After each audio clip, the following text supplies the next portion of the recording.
Exam হলে আমাদের সাথে যা হয়। ভাই আজকে তো বিজ্ঞান পরীক্ষা থেকে কিছু পড়ে আসছো?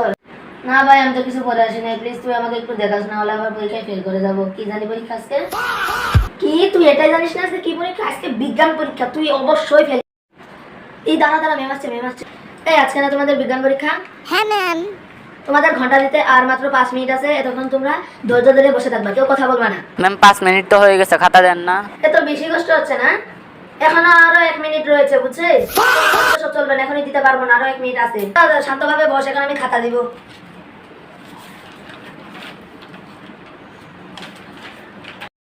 এই সময় চুপচাপ করে পরীক্ষা দিবি, যে কথা বলবো তার খাতা নিয়ে প্রিন্সিপালের রুমে যাবো। দিয়ে তো পরীক্ষা দিতে আসছে। তোর পরীক্ষা দিতে হবে না, তুই বাড়ির যা ঘোরার ঘাস কাট।